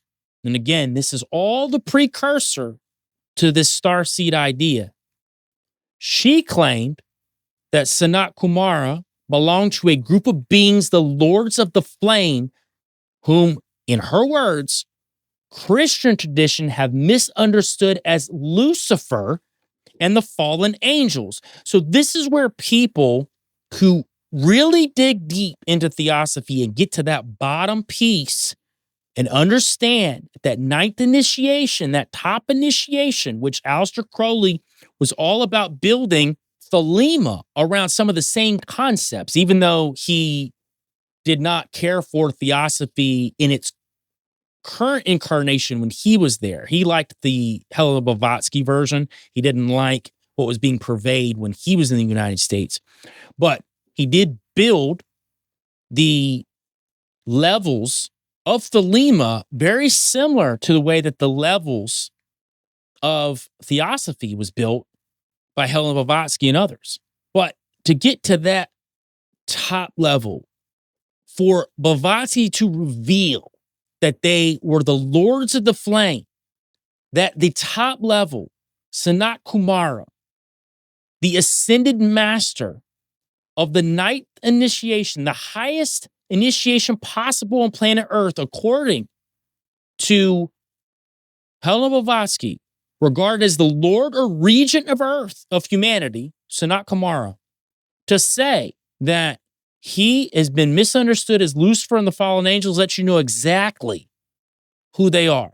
And out from Theosophy spawned the Great White Brotherhood, which its beliefs are very akin to Theosophy. As a matter of fact, a lot of people who follow Theosophy use the term Great White Brotherhood as well. And they are said to be supernatural beings of great power who spread spiritual teachings through selected humans, starseeds. So they are inside of these humans and they're teaching knowledges to other people.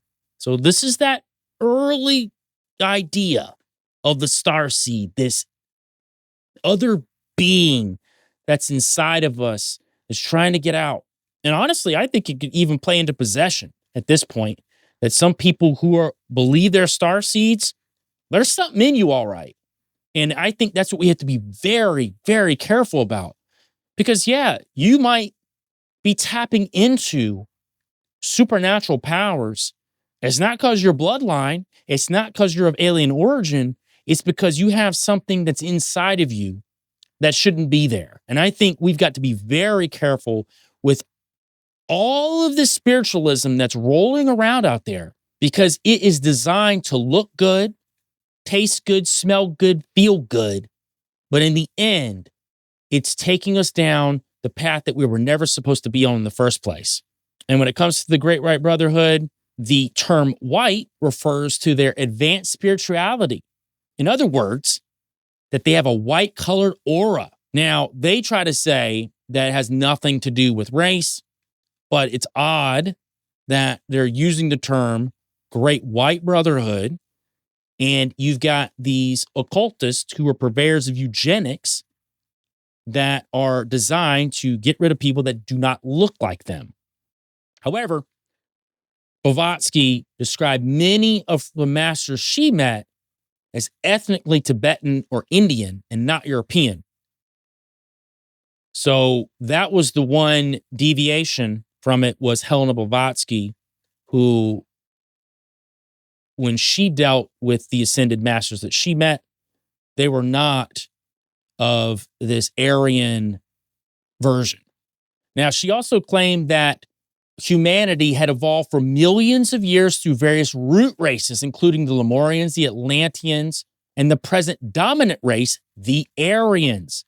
A new root race is now emerging, allegedly, to her in California. There's an element of spiritual racism to all this, which I've said from the beginning, because she purveyed that some races are spiritually lower or more primitive than others. Indeed, the sacred spark is missing in them. Other races are higher, such as the Aryans. And like Darwin, Blavatsky thought lower races were destined to die out and be succeeded by higher races. And she breaks down all these different root races, like the Polarians. The Hyperboreans is very interesting. And they were the second root race, and they lived in Hyperborea. And they were colored golden yellow. And Hyperborea apparently included what is now northern Canada, Greenland, Iceland, Scandinavia, northern Russia. The climate was tropical because the Earth had not yet developed an axial tilt. The esoteric name of their continent was Plaksha, and they were reproduced by budding. Now, Adolf, during his time, was big on the Hyperboreans and how that the Aryans came from the Hyperboreans, because all these root races eventually create the Aryans, which is the dominant race on the earth. And they all believe that the fifth root race, the Aryans, are the ultimate level. However, it will also move into a sixth and seventh root race, which will be the ultimate version of these Aryans. Now, I mentioned earlier that it's not all white people saying that white people are the greatest and these alien races are putting the spark in only white people. There's a important Mexican writer of the Mexican Revolution. He was a philosopher and politician. His name was Jose Vasconcelos Calderon, and he's one of the most influential and controversial personalities in the development of modern Mexico. His philosophy of the cosmic race affected all aspects of Mexican socio-cultural, political, and economic policies. He wrote this book called La Raza Cósmica, The Cosmic Race. It's a Spanish language book written and published in 1925. And it expressed the ideology of a future fifth race in the Americas, an agglomeration of all the races in the world with no respect to color or number, to erect a new civilization, Universopolis. So according to him, this master race would indeed be raceless, but they would be darker. And he believed that that super race would not be white. So again, these beings are interacting with people of different races, and they're also taking on board these visual representations as well. And you'll find throughout the world that, specifically when it comes to the Nephilim, depending on the parts of the world that you're in, the giants come in all colors.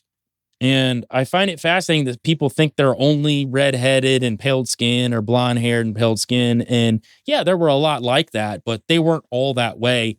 And if you guys are interested in listening to me talk for close to 6 hours about that, I did a 4-part series called The Secrets of Solomon Islands. And I talked specifically about those types of giants. Now, in Germany, the Theosophists insisted the super race were Aryans. And they pushed throughout this German paganism the spiritual superiority of the Nordic Aryan race. Now, Rudolf Steiner, the leader of anthroposophy, and anthroposophy is a spiritual philosophy and science that studies the human being and the relationship between the physical and spiritual worlds. He created that. Now, he claimed that all cultural achievements came from the white race, who are more spiritual and cosmic than other races. In fact, Aryans have a different origin from other species. Quote, the race of full-blooded and whole Aryan man was not the result of natural selection alone. Instead, as the esoteric writings indicate, he was the result of a careful and conscious breeding process by higher and different kinds of beings, such as angels, which once lived on this earth. So these guys like Rudolf Steiner, who was an Austrian occultist, social reformer, architect, esotericist, and claimed clairvoyant. And he was also a purveyor of Christian Gnosticism and neo-Gnosticism. Shocker, Gnosticism popping right back up in all this occult idea of the Aryan man coming from angels or aliens.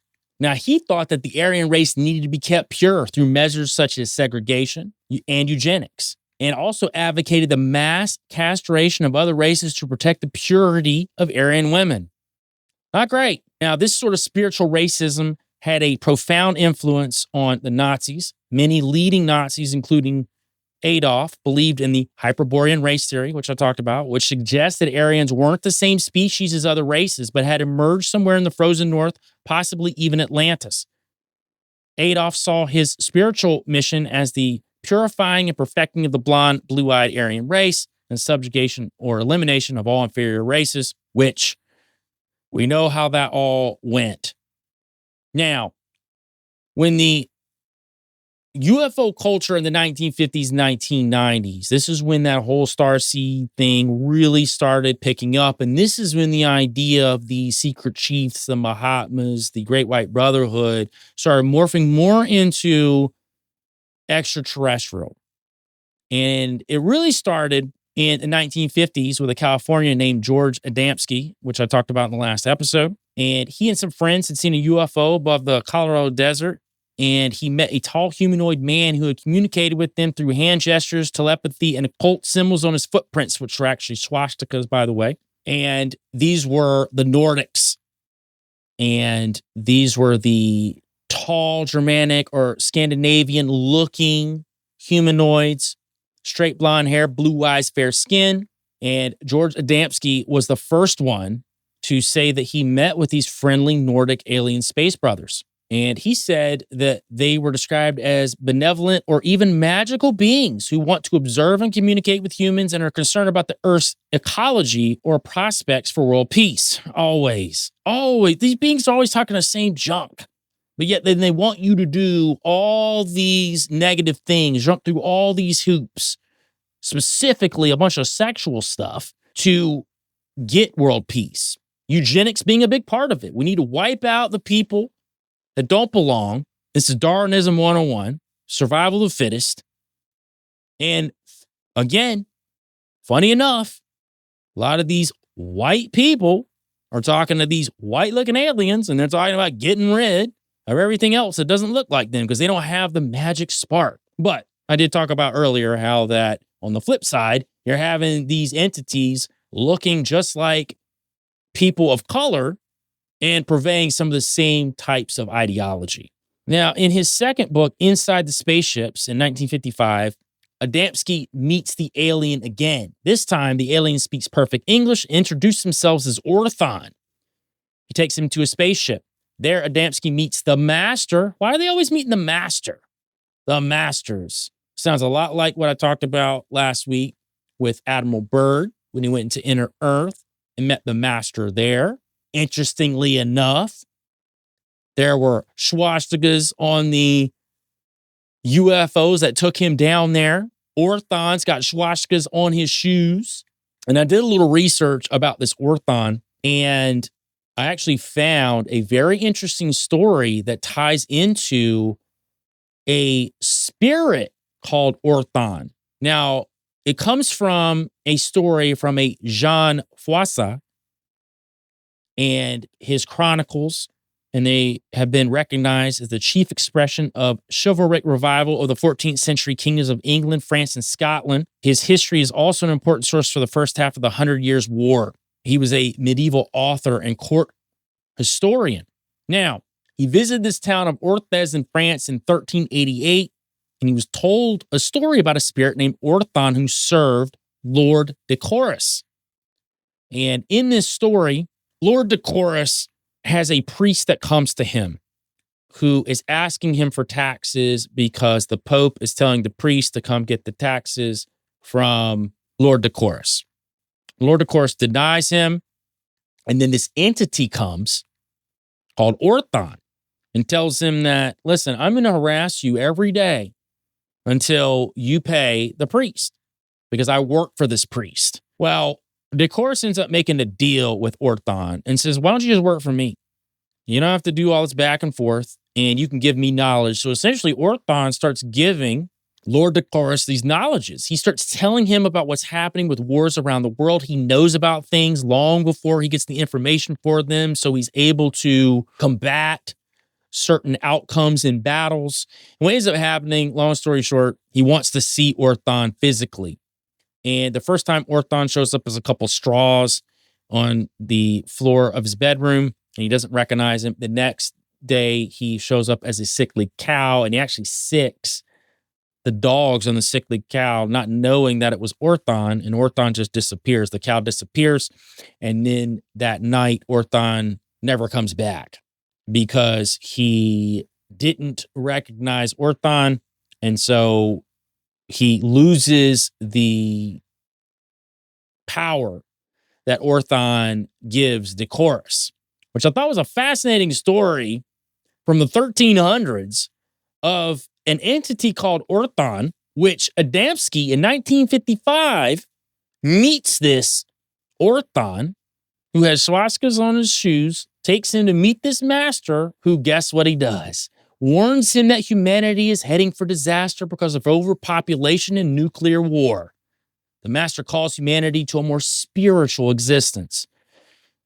Fallen Angel 101. It's the same tale, old as time. And I'm probably going to say that phrase a million times on the show, and I'll probably say it a million times more. They all say the same thing. They all give the same story. You can evolve like us, you can get to us, but first off, we need to off these other people who don't have the spark, don't have the star seed. And it's interesting enough during this period of time where Adamski's writing these books about meeting the Nordics, one of his co-authors, Desmond Leslie, actually writes to him and says, I don't know what has happened, and this is because Adamski is a Theosophist, and he actually started an occult organization called the Royal Order of Tibet. But Leslie writes to him and says, I don't know what has happened, George, but all the mediums have suddenly disposed of their Indian guides, the Mahatmas, secret chiefs, and have replaced them with space people. They're just taking a different form. It's just the new version. And I've said this a million times. These extraterrestrials, interdimensional beings, they've been around forever. They're just updating the programming. And funny enough, Orthon is also described as tall, sandy-haired, and pale skin. So very similar to the rest of these tall, white entities that are telling certain specific cultists that the Aryan race is the master race. They have the real spark. Now, George Hunt Williamson, who was with Adamski during the first alleged encounter, worked at a California occult organization called Soulcraft. This was another secret society, and it was run by an American fascist, and I don't use that lightly because I know how people throw around words like fascist and white supremacy and all that now, and it doesn't even mean what it does, but this is a legit fascist called William Dudley Pelley. nicknamed America's Hitler. Now, he was an activist, journalist, writer, and occultist, noted for his support of Adolf during the Great Depression and the Second World War. And he also penned screenplays for Hollywood films. Shocker that this occultist is penning movies for Hollywood. Now, Pele gained notoriety when he claimed he had 3 out-of-body experiences in which he traveled to other planes of existence devoid of corporeal souls. Now, the first took place in California. He described this experience in an article, My 7 Minutes in Eternity. The second took place, and this is an interesting one, when he was at a home in California reading a Ralph Waldo Emerson essay. And the third took place in New Mexico when he was alone in a train car, again reading Emerson. He wrote that during the last event, he met with God and Jesus, who instructed him to undertake the spiritual transformation of America. Very interesting how that he's mixing God and Jesus in with all this occultism, all this racism. This is where people get the idea that Christianity is some sort of far-right propaganda that is full of racists and misogynists and all of this stuff. And sadly, some of that's true in the sense that some of these elite level occultists who are actually that adopted some form of Christianity to promote the crap that they were spewing, that they were getting from these ascended masters. And Pele was also involved in this movement or cult called I Am Activity, also called the I Am Movement. It was started by Guy Warren Ballard, and he was an American mining engineer who, with his wife Edna Ballard, founded the group. And the movement at one point in 1938 had 1 million followers. And this was the time where Pele was also part of it. Now, this particular movement was a mixture of Theosophy, spiritualism, Rosicrucianism, and Pyramidism. It also was considered a perfected form of Christianity in which dark souls, Jews, communists, and papists represented the forces of evil. Shocker. And I'm sure there's some people in the conspiratorial community that would be like, oh, that sounds like a great thing. That's called racism. And there's plenty of it going on in this conspiratorial community. I'm not going to go on another tirade on that because I already did. And people were super angry at me for telling it like it is. And I'm never going to back down with some of this stuff when it comes to overt racism within the conspiratorial community. That's not what this was built to do. It was built to try to find the truth, not a skewed truth that you just want to fit in your little bubble to pinpoint on a race as the evilest race on the planet. Now, the I Am movement was built around the term I am, which is an ancient Sanskrit mantra, Soham, and also from the divine biblical name, I am that I am. Soham or Soham is a Hindu mantra, literally meaning that is I. I am that, which is also interpreted as I am Swan, where the swan symbolizes the Atman, which the Atman is a Sanskrit word for the true or eternal self, or the self-existent essence of an impersonal witness consciousness within each individual. So this is that divine spark, the Atman. This is what the I Am movement, this I Am activity as it's called, was built around. This whole theosophical conglomerate mixture of all these things I said. Rosicrucianism is supposed to be a perfected form of Christianity. This divine spark, this godhood that's within us. Now, I do believe that we all have a divine spark. And I don't think that that's limited to any of us. And I think that that's part of when God said in Genesis, we're going to create them like us, that we were all made with that spark because we are created to be like God. But I think they take it too far and they say only a few people have the spark, which of course they do. Now, I told you that he worked as a screenwriter in Los Angeles in the 1920s. And in his 1929 book, My 7 Minutes in Eternity, which I mentioned earlier, in which a spirit appeared and explained, oh, I love it. The spirit appears to him in this near-death experience that I talked about. And guess what he says? Explain that human races exist in a spiritual hierarchy. Oh, do they? With black people at the bottom and white people at the apex. And again, I'm sure there's people in the conspiratorial community that are loving that because I've seen them online, especially on X, and boy, they just do and say whatever. And I think it's absolutely despicable. Now, Pele claimed to be the first American to declare his support for Hitler and Nazism. He launched his own fascist organization, the Silver League, railed against global Jewry, and called for the overthrow of American secular democracy. This got him in prison in 1942 and he's released in 1950. And in the same year, he published Star Guests. Woo-hoo-hoo. This is the first book to claim that aliens have been interbreeding with humans. Oh, what was going on in prison there for 8 years?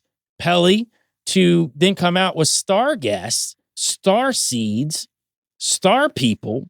And again, I'm showing you the dark origins of where Starseeds come from. Now, this brings us more to the contemporary time, 1970s to the present day. And this is this new phenomenon of the starseed. People who think they're actually aliens themselves.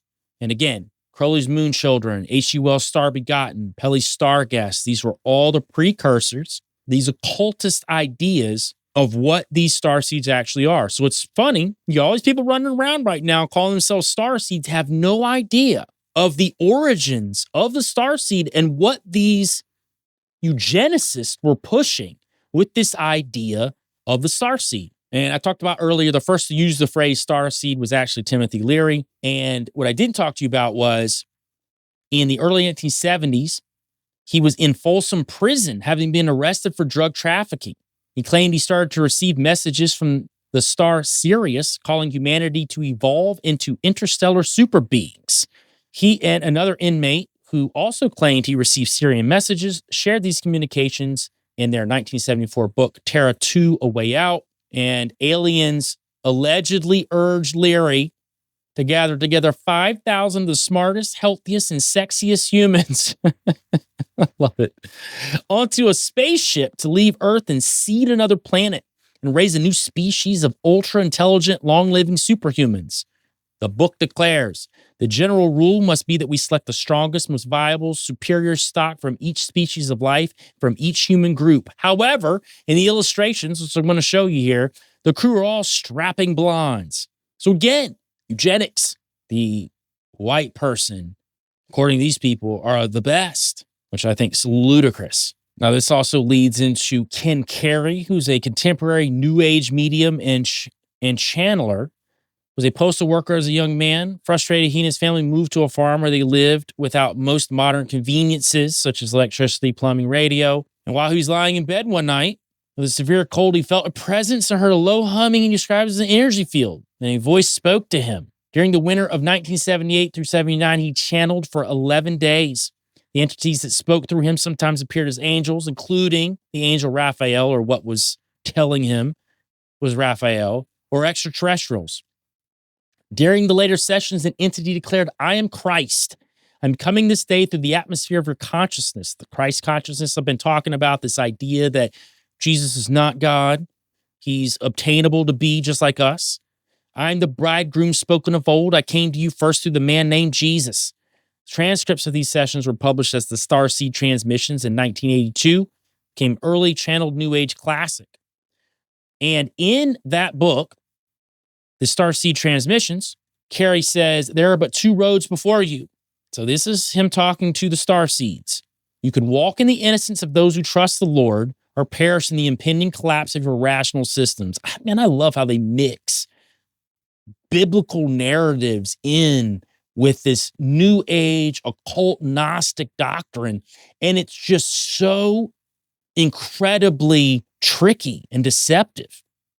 And people are just falling for it left and right. And nobody's thought to sit back and say, well, these entities probably aren't good, especially if they're telling you that you can evolve to be like them. Ludicrous. And you wonder why the popularity of the starseed has ramped up again today. And it's really to do with Gen Z and millennials. And I think a lot of it has to do with them thinking and feeling like they've been born in such a heavy geopolitical situation. And the best solution is extreme dissociation. Find a happy place in the galaxy far, far away. Be like QAnon shaman Jake Angeli and become a starseed. You're better than this. The starseed myth provides what all good religions provide, an explanatory framework for suffering and evil. You're suffering because you're not from this planet. It's why you feel lonely. It's why you feel strangely superior to the people around you. What does it sound like? A lot of conspiratorial people who think they know it all. Superior to the people around them. Superior to everyone. There's no humbleness anymore. And I believe that this starseed idea, which was cultivated long time ago, which I've showed you, from the early occultists all the way to now, and a huge level of racism and eugenics involved with it too, which a lot of people right now don't know the origins of it. And I think once we understand where things are cultivated and created, the people, the purveyors of it, it's like when I went into the whole spiel about the Mandela effect, who started it? I know that episode was super divisive. I had people super angry on one hand and other people that were thankful that I was able to talk to who started it, why it was started. You have to go to the roots of these things. You can't just love something because it makes you feel good. You got to get to the bottom of it. Now, if you're one of those people that loves Helena Blavatsky, loves Theosophy, Alice Bailey, Aleister Crowley, all this stuff, I get it. You're all in. You're all involved in the occult. Maybe you're a Gnostic who thinks you're on your way up to break through the matrix, the theory of forms. But at the end of the day, all those roads lead to nothing. And I know that wholeheartedly because I followed so many of those roads. I just want to say before we get out of here, I really appreciate you guys sticking with me this whole time since I started the podcast. And I know that not everybody is flipping out at what I say. I know sometimes that I can point out some things that people are saying out there because I think it's important to point those things out because they are becoming larger pockets within the conspiratorial world. The point is becoming cultish. And I'm going to continue to do that. But at the same time, I want to lift people up too. And I want to tell a lot of the people that follow this channel, follow this show, I really appreciate you. And I really appreciate the fact that you're trying to grow just like me. You know, when I do this research, it isn't just for you. I do it for me too, because it helps me grow. And I learn every day. And I hope to continue to learn. I hope that 2 years from now, I think differently than I do now because I'm growing. Again, I appreciate you guys. I love you guys to death. We're going to play my new single, Spinning, on the way out. You know what it is, guys. Go outside, touch grass, and get your tail out the hole. Sometimes I feel alone when I'm looking at myself, cause I look down the road full of bottles, broken nails. So I just try to go, swerving off the road. I used to do it for the roses, adulation so they notice. Used to say they weren't my focus, lying jonesing for the Joneses things. I know that everything that's going on can start to overwhelm. Like the war on terror is just a war within ourselves. Are you woke or are you awake? Genuine or are you fake? I'm feeling like I'm sent by UPS with all the tape. These boxes are all made by delusions that we chase, but I'm just staying based. Snakes are slithering, they keep it snake. She coming with the cake, but how it's baked is important, but so is what you bring. Cause being real ain't acting like a king. I feel I'm spinning round and about to crash. Chaos all around me, feeling trapped. All this pressure mounts, I wanna crack. Like I'm going round in circles. Like I'm going round in circles. Like I'm going round. Like I'm going round. Like I'm going round in circles. Like I'm going round. It's hard for me to look at leashes on the collars of these people. Follow monsters like a mogwai in the water, then they multiply. It's easy to get bitter. I'd rather dulcify, I'd rather justify anything but selling me. Leave me alone with the mic like a spelling bee. Smoking guns in your face, but you disagree. I ain't have to change your mind, I'm just hoping that you'll listen. I'm just hoping that a little bit of what I'm saying will make you take a second and see that everything ain't adding up. I know it's hard, I know it's hard. I feel I'm spinning round and about to crash. Chaos all around.